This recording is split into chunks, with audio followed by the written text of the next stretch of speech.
You want a clean trash bag always in the bucket? Here's a simple trick. But that's just a little thing. Now we're going to do bigger things.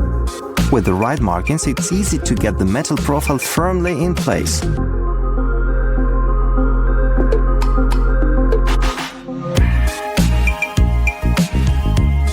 Pliers will help make the construction even safer. Nails and screws on the floor can be dangerous. It's very easy to step on them.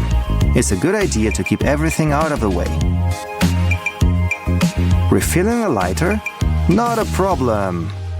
Surprising as it may sound, we need a syringe, or rather, this little piece of it. We cut it up and we put it on the bottle. You're good to go. Here comes the fire. Again, those tricky corners. Too bad you can't make a house without them at all. Well, we have to find a solution. Let's try to lay laminate beautifully without unnecessary gaps and joints. Memorize how to do the markings correctly.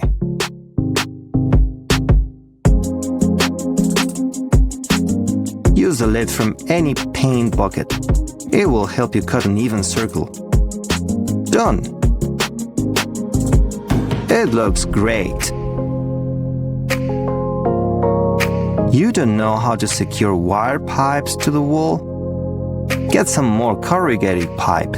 Yes, you heard correctly. I know it sounds paradoxical, but soon you will see. 2 small pieces of corrugated pipe. Screw them to the wall. Let's see how it works. Look, it's holding up great. A bank card will help make accurate measurements. Don't worry, it won't get damaged. How easy is it to clean a paddle mixer? Wait until everything dries out. As you can see, it works.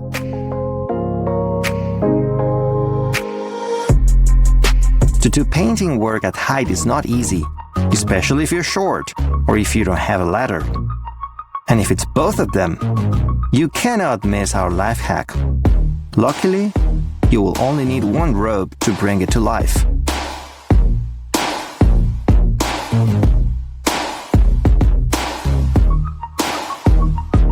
It may seem easy to mark up a piece of wood, but the pencil keeps crumbling.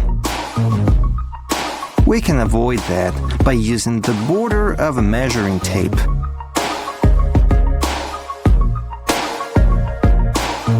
A nail will help hold the wire firmly in place. Hook it like this and wrap it all around the nail. The nail can be bent or hammered better. To hide a screw in the wood, it's good to make a small hole the size of the head of the screw. Did you know that foam cans are full of surprises? For example, there are balls like this inside each of them. If you don't remove them after work, they will stick to the vault. We don't need that at all. I think it's time for a little rest and a snack. Work has made me hungry. I suggest making a salad with green peas. Do you know how to open the can? The tip of your snap blade is getting dull. You can clip it off with a pair of pliers for a fresh tip. We need to fill spackling around this hole without making a mess. We can use a drywall knife to help us out. Seems like this paint roller brush is a bit too long. We can saw it down to the appropriate size and then put back the end piece where it belongs. This fits perfectly. This bolt keeps falling out of the socket. We can use a rubber band to hold it in place. Now just attach the socket. Remove the rubber band when finished. This bearing is looking a little bit dirty. We can remove a lot of the grime with just the help of some duct tape. By adding a binder clip and a pen to the back of this measuring tape, we can make quick marking gauge for marking straight lines. We can use some tacks to help us line up these dowels. Now we just drill our holes, and our dowels fit perfectly.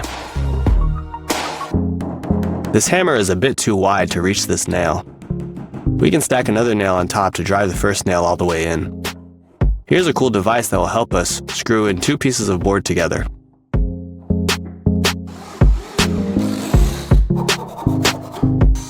Let's create a tool that will help us safely sand small pieces of wood without injuring our fingers. We'll place the wood on one side and a wedge on the other side.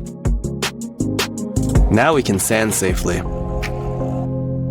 We can glue these clothespins to the wall to act as a hanger for any instructions or diagrams.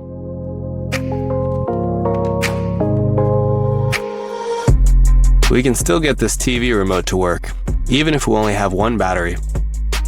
Insert the battery, and then roll up a piece of aluminum foil. Place it inside the other battery slot, and now you can use the remote. We can solder these two pieces of wire together by running an electric current through them. By drilling a hole into this bolt, we can pass wire rope through the bolt and then screw it into the post, making cable railing. Just be sure to secure the wire rope on the other side. If you're having a hard time toenailing, that is, hammering a nail into a stud, you can use a curved nail to make hammering a little easier. Now we're making a DIY expansion anchor. Round off the head of the bolt so that it fits into the PVC pipe. Add a washer and a bolt so that it looks like this. Place it into the block and tighten up the bolt until it's secure. This set of wrenches is a bit unorganized. We can fasten the head of this rake to the wall and hang all of our wrenches on that. If we cut these boards along the markings like so, we'll have a nice, secure stand that'll help us plane and sand our woodworking pieces.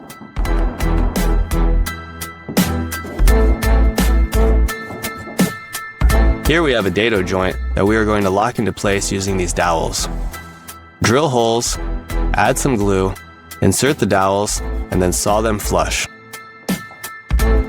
Then sand everything for a smooth finish.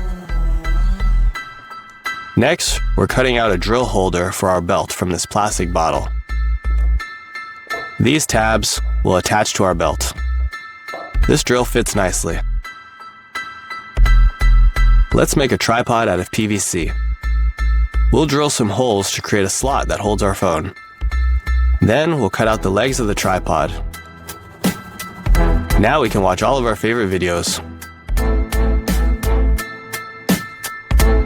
If we have an old fork, we can bend it like this and then use it as a wire twister. Let's use this brand new brush head with stiff bristles and attach it to the end of the rod and drill. Now we can scrub all the skin off these soaked potatoes in record time. It's much faster than peeling. By drilling a few holes in this board and adding a bit of varnish, we can make a stand for our pliers.